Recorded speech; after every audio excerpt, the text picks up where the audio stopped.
Assalamualaikum warahmatullahi wabarakatuh. Kami dari kelompok 6 ingin membawakan materi tentang krisis finansial global tahun 2008. Baiklah, saya akan menjelaskan latar belakang terjadinya krisis finansial global. Semua ini bermula pada Amerika Serikat, di mana mereka ingin meningkatkan pertumbuhan ekonomi sehingga suku bunga turun jadi 1%. Banyak orang yang pinjam uang untuk kebutuhan usaha, investasi, dan yang paling populer, pinjam uang untuk beli rumah. Nah, karena ini sangat populer, sampai-sampai sebetulnya orang yang layak untuk dipinjamkan uang itu sedikit gitu, atau prime mortgage, sehingga muncullah kebijakan untuk memberikan pinjaman uang kepada mereka yang tidak layak atau subprime mortgage. Nah, bank awalnya berpikir bahwa ini sesuatu hal yang menguntungkan, tapi karena subprime mortgage ini adalah orang-orang yang sebetulnya tidak layak diberikan pinjaman, akhirnya mulailah terjadi kredit macet pada orang-orang subprime mortgage tersebut. Nah, awalnya bank berpikir bahwa seandainya kredit macet, mungkin mereka bisa memanfaatkan rumah yang mereka disita tersebut. Tapi nyatanya banyak sekali orang yang tidak bisa bayar sehingga rumah yang disita banyak, yang berarti banyak supply rumah itu banyak. Nah, karena supply rumah banyak sehingga harga rumah itu jadi turun. Karena harga rumah jadi turun, orang-orang yang sedang mengkredit pun berpikir bahwa ini tidak menguntungkan untuk terus melanjutkan kredit, karena mereka mengkredit rumah yang harganya mahal, sementara rumah di pasaran itu sudah murah. Akhirnya banyak orang meninggalkan kredit, dan ini membuat semakin banyak lagi stok rumah tersebut. Nah, inilah yang memicu awalnya bangkrut atau kerugian pada lembaga keuangan atau bank-bank. Nah, terus kenapa dari sini bisa menyebabkan ekonomi global? Nah, ada yang namanya efek domino, di mana satu masalah memicu masalah lainnya. Nah, tentunya permasalahan ekonomi yang masif ini akan memicu masalah-masalah ekonomi yang selanjutnya yang dapat mempengaruhi ekonomi dunia. Nah, saya pikir sekian tentang latar belakang krisis finansial global. Selanjutnya akan dilanjutkan oleh teman saya. Bismillahirrahmanirrahim. Selanjutnya, kondisi perekonomian dunia saat ini dan dampak ke depan. Dampak krisis keuangan global di tiap negara akan sangat berbeda. Mengapa? Karena sangat bergantung pada kebijakan yang diambil dan fundamental ekonomi negara yang bersangkutan. Besarnya dampak krisis telah menyebabkan adanya koreksi proyeksi tingkat pertumbuhan ekonomi di berbagai negara dan dunia. Perekonomian Amerika Serikat diprediksi akan melemah pada saat itu. Dengan demikian, negara-negara di kawasan Eropa dan Asia Pasifik akan melemah pula. Bismillah. Selanjutnya, dampak krisis keuangan global terhadap perekonomian Indonesia. Nah, di sini saya akan menjelaskan tentang dampak terhadap perekonomian ekonomi mikro. Nah, di sini ada beberapa dampak-dampak. Yang pertama, berdampak terhadap pertumbuhan ekonomi. Dampak ini ditimbulkan oleh krisis keuangan global terhadap perekonomian Indonesia. Yang kedua, dampak krisis di sisi keuangan negara, yang dimana realisasi APBN tahun 2008 banyak dipengaruhi oleh perkembangan ekonomi global, antara lain tingginya harga komoditi. Yang ketiga, dampak di sisi moneter, yang dimana nilai tukar rupiah yang sebelumnya sempat menguat dari 9.416 rupiah per US dollar pada tahun Desember 2007 menjadi 9.118 rupiah per US dollar pada bulan Juni 2008. Nah, di sini didorong oleh peningkatan penerimaan ekspor dan pemasukan modal swasta. Dan yang terakhir, yang keempat, yaitu sektor keuangan. Nah, di tengah-tengah krisis keuangan ekonomi dunia, pertumbuhan kredit perbankan nasional meningkat pesat, yang dimana sampai dengan Desember 2008 kredit tumbuh mencapai 30,7% dengan nilai 1.300,2, jauh lebih tinggi dibandingkan pertumbuhan 2007 yang sebesar 26,4%. Terjadinya krisis keuangan global pada tahun 2008 berdampak pada pertumbuhan sektor real di bidang infrastruktur. Yang pertama, sektor transportasi. Berdasarkan dari pengalaman-pengalaman negara lain, berdampak pada menurunnya kemampuan pemerintah dalam memberikan anggaran dan serta berkurangnya daya beli masyarakat. Di sisi lain, terjadinya kenaikan biaya transportasi akibat terdepresiasinya nilai rupiah dan inflasi. Terus kedua, sektor perumahan dan pemukiman. Terdapat 3 dampak yang dirasakan akibat krisis global yang terkait dengan sektor perumahan dan pemukiman. Yang pertama itu mengeringnya likuiditas yang tidak hanya mempengaruhi dunia usaha, melainkan kepada pemerintah untuk membiayai pembangunan. Yang kedua, menurunnya tingkat permintaan dan komoditas-komoditas utama ekspor Indonesia tanpa diimbangi peredam laju impor secara signifikan yang menyebabkan defisit pembangunan. Yang ketiga, menurunnya tingkat kepercayaan konsumen, investor, dan pasar terhadap berbagai institusi keuangan yang ada. Selanjutnya yaitu dampak terhadap bidang pertanian dan perkebunan, di mana 1. Produksi komoditas pangan nasional pada tahun 2008, di mana saat krisis ekonomi terjadi secara rata-rata tetap menunjukkan peningkatan. Yang kedua yaitu komoditas perkebunan. Komoditas perkebunan merupakan komoditas yang paling rentan terhadap krisis keuangan global. Yang ketiga yaitu komoditas hortikultura. Tanaman hortikultura berfungsi sebagai fungsi pangan, yaitu sumber vitamin, mineral, serat, antioksidan, energi, dan fungsi ekonomi sebagai fungsi kesehatan serta sebagai fungsi budaya. Yang keempat yaitu komoditas peternakan dan hasil turunannya.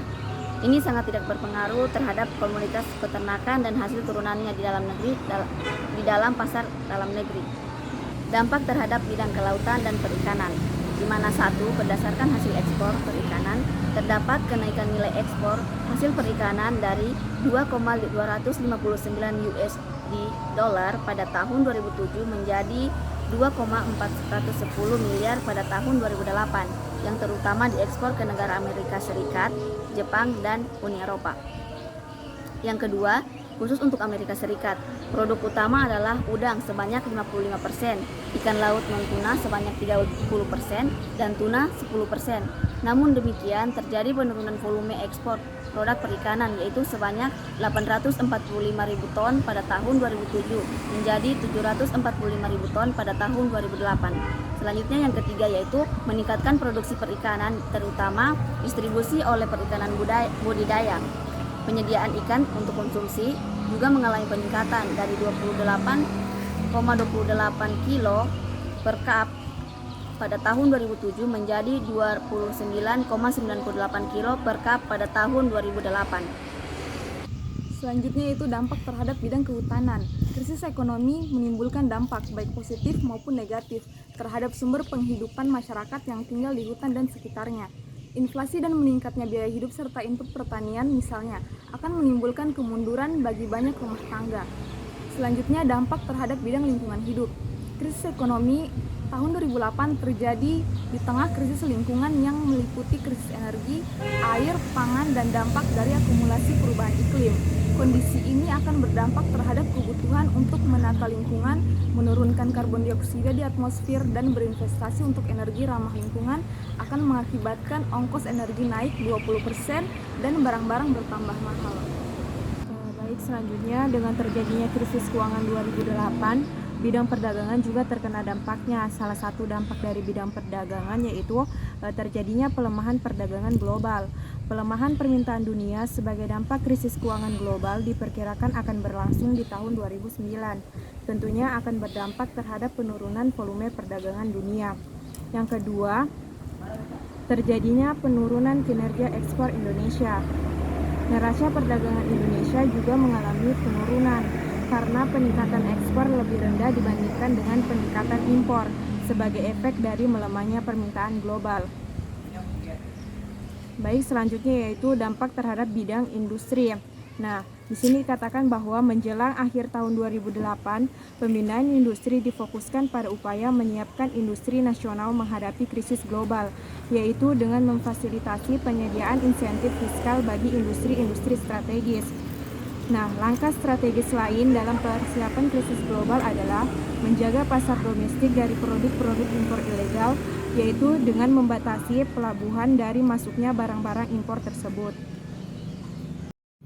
Selanjutnya adalah dampak terhadap investasi. Meskipun investasi cukup meningkat pesat pada tahun 2008, namun perlu diwaspadai karena pada triwulan keempat 2008 mengalami perlambatan pertumbuhan, yaitu hanya meningkat sebesar 0,8% dibandingkan triwulan ketiga 2008. Selanjutnya adalah ketenaga kerjaan.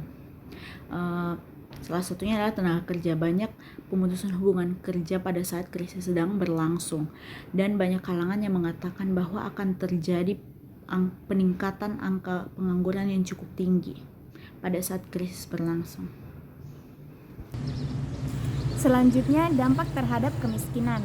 Secara umum, dampak krisis keuangan global terhadap kemiskinan antara lain yang pertama, penurunan daya beli masyarakat miskin dikarenakan kenaikan harga barang-barang. Yang kedua adalah peningkatan penduduk miskin dan rentan yang diakibatkan PHK.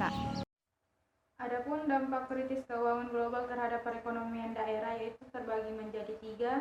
Yang pertama sektor perdagangan, sektor UMKM, dan sektor ketenagakerjaan.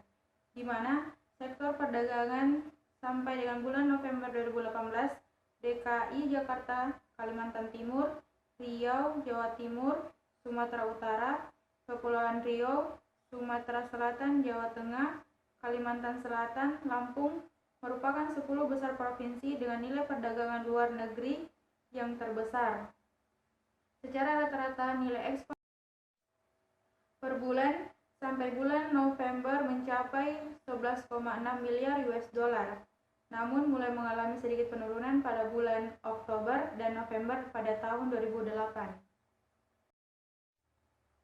Adapun sektor UMKM, krisis ekonomi yang sedang terjadi mungkin tidak memberikan pengaruh langsung bagi usaha mikro, kecil dan menengah atau yang disingkat dengan UMKM dan koperasi. Hal ini disebabkan oleh beberapa faktor seperti keterkaitan antara UMKM dan koperasi dengan perekonomian global yang masih sangat terbatas. Investasi asing yang masuk masih terfokus pada usaha skala besar.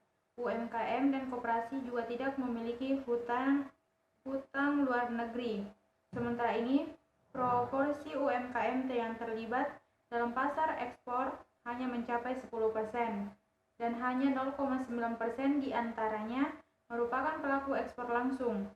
Sumbangan nilai ekspor non-migas UMKM pada periode 2005 sampai 2007 masih pada kisaran 20%. Dan sebagian besar produknya merupakan produk primer.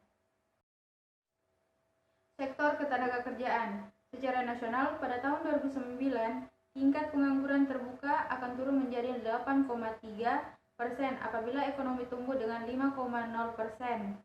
Apabila ekonomi tumbuh 4,5%, angka pengangguran terbuka menjadi 8,6%.